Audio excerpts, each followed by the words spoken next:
Hey everybody, and welcome back to another episode of AV Career Masterminds. As I say this all the time, I get so excited to have my guests on, but I'm especially excited for this one because we have another young professional coming into the AV industry. So please introduce yourself. Tell us who you are, where you work. Hi, everybody. Thanks, Jennifer, for having me. I'm so excited to be here. This is my first ever podcast. So hi, everybody. My name is Sophia Negyesi. I am the global events manager at Korbyt, and I work full-time remote, and I am in Stamford, Connecticut. So for those that don't know, what is Korbyt? What does Korbyt do? Yeah, so Korbyt is that full-fledged workplace experience platform. I think our bread and butter is digital signage, but now we are expanding our product breadth. So now we do some Korbyt booking as well. I think our differentiator is our data-driven digital signage. So kind of getting that real-time data up on the screens, whether it's for universities, for corporate offices, for retail banking, all the above. I could bore you for a long time, but well, when I first met you, it was at DSE in Vegas, and at one of the amazing parties that get thrown there. And of course, anytime I see anybody that is younger, I get very drawn because I want to hear everybody's story. So not coming from the industry or thinking that you were going to do this, what was your goal at school that you wanted to do? I actually did not study this at all. I actually was a psychology major. I went to Boston College and I graduated in 2024. And yeah, I was pretty set on psychology. And then I picked up a minor in marketing, and I actually found that I really, really enjoyed it and I was really good at it. I liked how applicable it was to like real world companies and brands and things like that. So in the spring of my senior year, I did an internship with a video platform called Sunday Sky. And then from there, I got connected with someone who was like, oh, I know a company that I was looking for a full-time role, obviously, after graduating. I knew someone who knew of Korbyt and knew that they needed an events role. And I always events always piqued my interest just because I'm a very social person, very outgoing. And I was like, maybe I'd be really good at that. And I had no idea what digital signage was.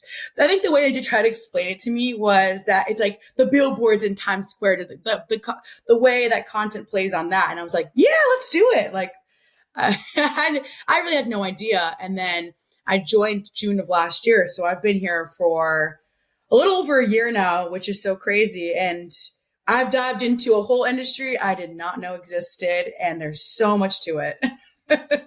And that's what we do, right? Yeah. Being in the industry, I've been in the industry 18, 19 years. When we meet somebody that doesn't know and we describe it. So I don't think I would have gone Times Square big. I think I would have gone more McDonald's menu board in a way, because for some people, when you hear, especially when it comes to digital signage, which yes, Times Square billboard is signage, videos. Was that intimidating at all to hear that? I kind of had a feeling it wasn't exactly what she was describing, but it honestly made me excited because I was like, oh, that's really cool. Like, I've never really been interested in tech, but the way she described it made it sound cool. And they were like, you'd be traveling. And I was like, yeah, let's do it. Let's do it. So yeah, but there's a lot very different and a lot more to it. Let me tell you. That's the one thing I love about the industry, right? Is I have always focused on in my AV career education, whether that is K-12 or higher ed. I love the signage aspect of it. I don't understand why it always seems like it's so separate, but it's not, because it's all underneath the same umbrella. So when you talked your title, you threw the word global there. So coming in as a younger professional into the industry, basically just out of college, was that intimidating? Did you start, or did you within the year grow to this global position? So this is actually as of 2 weeks ago that I have a new title. Nice. Yeah. Congratulations. Thank you. I was just I was an events and marketing coordinator, and then I got bumped to global events manager, which might sound intimidating, but I've helped the UK, like our UK team, plan events already this year. I also did a lot of planning for ISE. Korbyt didn't have our own actual booth, but we had a lounge and we set up meetings, and, our team was all over the floor. So Right. I kind of feel like I ripped the Band-Aid off like end of last year, like planning all of that and kind of like getting my head around like international travel and international planning. So I was kind of ready. I was ready for this role. And yeah, it's an honor, to be honest. I feel like I've grown my career a lot this year and my knowledge, and, the learning curve was steep, but yeah, I powered through it. So yeah. Good for you. And that's the one thing that I love to hear is the lack of intimidation, basically, which is great because, at my age, I'm 47, I still get intimidated. I do, trust me. Yeah. I pretend. Which is fake it till you make it. Right? Right? Exactly. I think that's a great thing to try and do. But so then your involvement with Infocom, how much involvement then did you have with Infocom? All of it. From top to bottom. So was it long days, short nights? Because you're very, are you then the point person if something went wrong at the booth, or what? How did that roll for you? Yeah. So like Infocom, that booth was my baby. Like everything from all the logistical, like shipping and buying electrical and internet and all that good stuff, to like the creative side of things. So kind of dictating and creating what content is playing in our booth. And even we had a mascot, like everything that had to do with Infocom, I was organizing. So that was like probably my biggest event thus far. Cause like I said, ISC, we didn't have a booth. So actually having a presence changes everything. So yeah, like from the time I woke up to the time I went to bed, I was stressed. But it was so worth it though, because it went really well and the team was so supportive and helpful. So I really can't complain. Now, do you have people that so do you have anyone that reports to you, or do you have people that work in conjunction with you? So no, I actually report to people. I have no one that reports under me. Okay. Which, no surprise. Okay. I'm the only person that like specializes in the domain of events. Like we all, specialize in something different, but I will say like my manager, Laurel, shout out Laurel. We work in conjunction a lot together, but yeah, I'm the only person who does events specifically. As of now. I'd love to have some little ones on my team to corral. So then let me ask this question, because of course I saw the amazing sneakers that Kaleo posted on LinkedIn and that we got to see at the show, and being the resident sneakerhead here. Was that him? Was that you? Girl, so proud.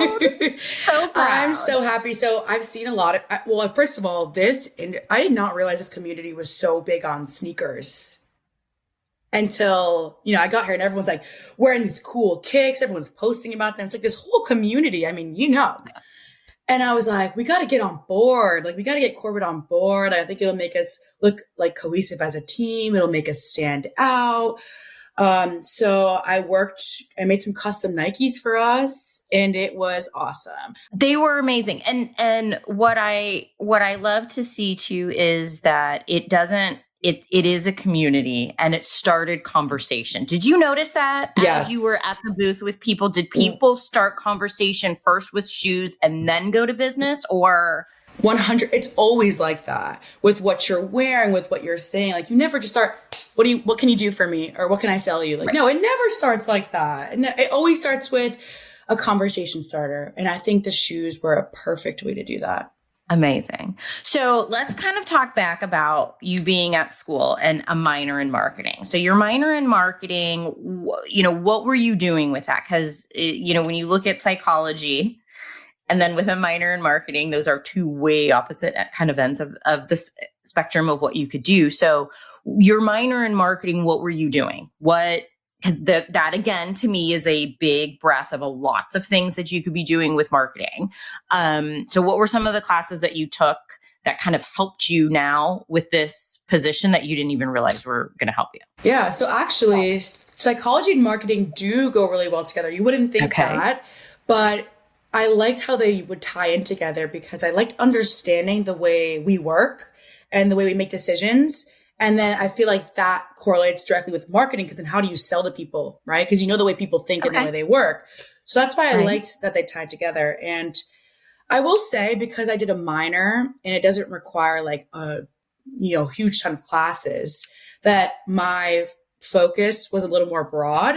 I will say like two of my favorite classes, I really like statistics, which is crazy because I do nothing but that now. And I also really liked this class called strategic brand marketing. And in the class, we looked at real world brands and like real problems and how they solved them and with different strategies of marketing and stuff like that. But I never took a class doing events or specifically social media, like two of the things I primarily do now.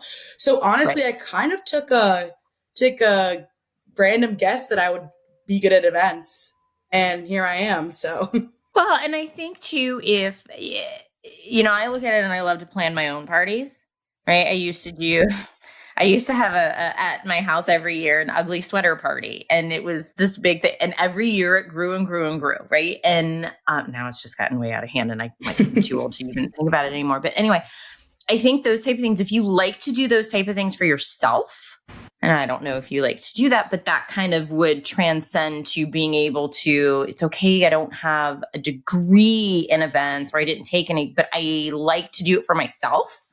So I think I can. No, you're totally spot on. I actually, you know what? I used to love throwing parties. So it's totally spot on. And I feed off people. I'm very extroverted. And I feed off people like having a good time. Like I get energy from other people. So I think that events was like perfectly aligned with my values and my strengths as a person. So yeah, I get a lot of fulfillment when like I see one of our events going well and people collaborating and people smiling and things like that. So yeah, it's been very fulfilling. Talk through the interview process, because what I think, and I'm a big proponent of when you see a job application and you read through that job application and you might say, I can do 45% of what this job application is asking for. But in my heart, I know that I can do 70%, right? Maybe 40% is, okay, I have data, I've got the degree, I can show these things. So talk through that, because that is the one thing I don't think we talk enough through, is that job application process and the interview process. So if you remember, because I know it's been over a year and sometimes those things is once it's done and we don't think about it too much anymore. But how was that for you, knowing that you didn't really know the industry, didn't know a company, but looked at a job application and said, I can do this? I will say it's all about the people that onboard you. I feel like I had a really nice, application process because I had a really good connection with the person who found me that role and thought I'd be a really good candidate for it. She explained the industry and the company at a high overview that I could digest.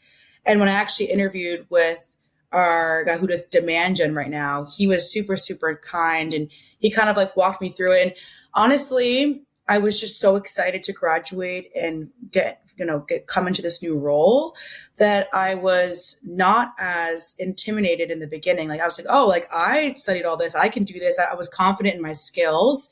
I think the harder part was actually sitting down on June 3rd, that first day, and like joining meetings and everyone talking about stuff that was totally over my head. That's when it hit me. I was like, wow, I have no idea what I'm doing. And I probably felt that way for 3 to 4 months, like completely did not know what's going on. It's also harder when everyone works remote, right? Like you don't get that in-person time.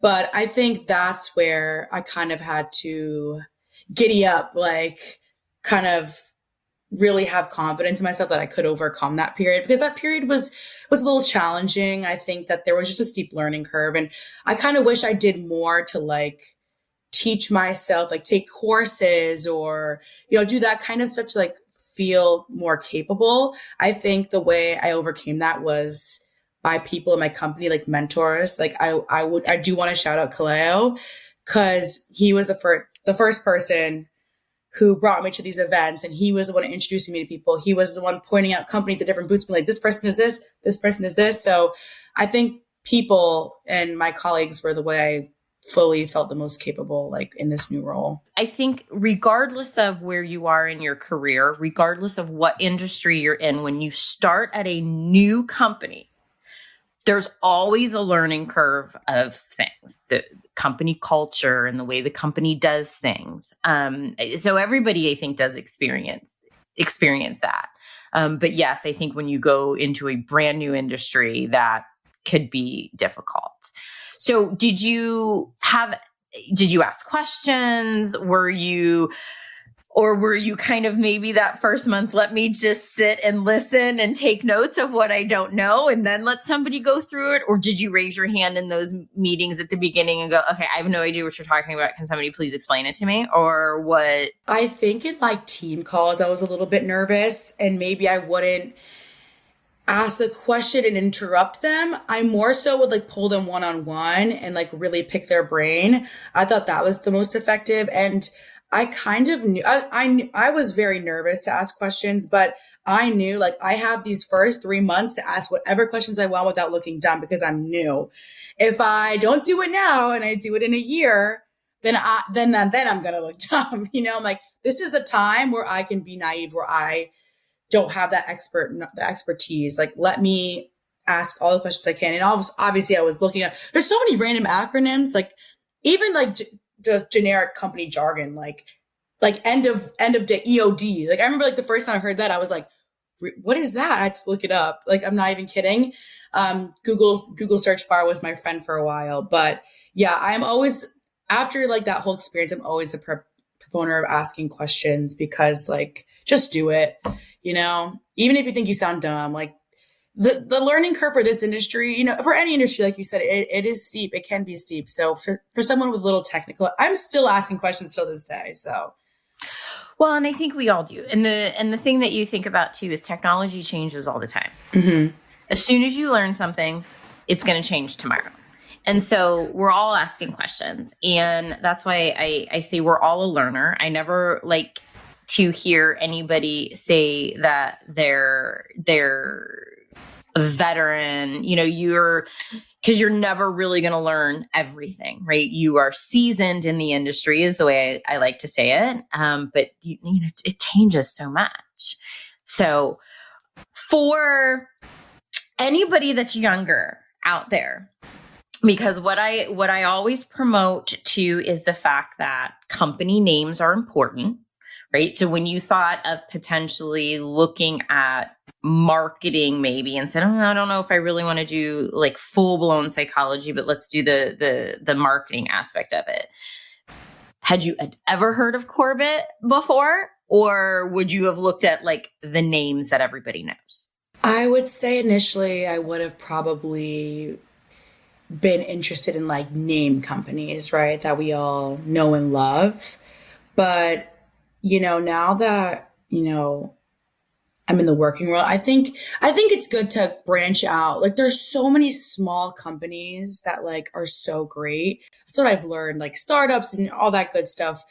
I think that after the job application process, I've learned a lot about kind of not sticking to that small box of like, oh, I'm just going to put the name brands. I'm like, no, like I think any company, even with a smaller name that's not recognizable, can still be just as good, if not even better. Like I personally really like working at a small company. I think you wear a lot more different hats, and I really appreciate that, because I feel like you get a lot more experience quickly. that's what we talk about all the time, is regardless of the name of the company, and even though this is considered the audio visual and information technology industry, right? You're not in sales, right? But every company has marketing. Every company within this industry has human resources. Every company has someone that needs to do something that is not engineering, not design, and not sales. So to be able to look at that and just give that breadth of name to people is 100%. great. I think that the AV industry can just be a little bit intimidating off the get-go, just because it just sounds all tech. But like you said, like these companies have their marketing people, their sales people, their go-to-market people that are not like behind the scenes putting, cables together and making stuff turn on. Like, I think it's easy to forget that. So I'm really glad I gave that a chance, because there's a community I've found of people that aren't as technical and that I can resonate with. So going to Infocom, going now then to ISE in Barcelona, and being able to be there and all of these other shows, what have you found about the people within the industry when they realize that you, one, didn't come from the industry, and two, are younger within the industry? That's a really good question. I think shock. I think that I maybe have met, like, out of the hundreds of people I've probably met, I've met maybe like at most 5 that are my age. I think it's hard to come in so young, but everyone is pretty shocked. And I will say it's been really nice, because people think I'm older than I actually am. So it kind of like reinforces that I'm doing a good job, that I'm acting mature. I'm acting like I know what I'm saying. You know what I mean? But regardless of that, people have been so welcoming and so helpful, and like teaching me the ropes and things like that. So I really can't complain about the crowd that I've met, especially at these events. It makes it so worth it for me. Like, everyone makes me feel very included in the community. I've never felt belittled because of my young age or my lack of experience. And which is great to hear, because that is something where, even being a young female in the industry is an anomaly, right? Like, and I'm sure you've Crazy. seen this. We got to change that. Well, the good thing is there's no really line for the bathroom when you go to these shows. That's so true. That's actually. We do need more women in the industry, but at least 100%. There's no line really for the bathroom, right? Yeah. That's the best part, honestly. So, Sophia, as we look at this, and what anybody who would be watching this that is in that 20 to say 30, even 35 age range, what advice could you give them about getting into the industry? What would you tell them? That is a good question. I have a lot of initial thoughts. Like someone who isn't aware of the industry already, or someone who's kind of debating on coming into anything. Okay. Anything.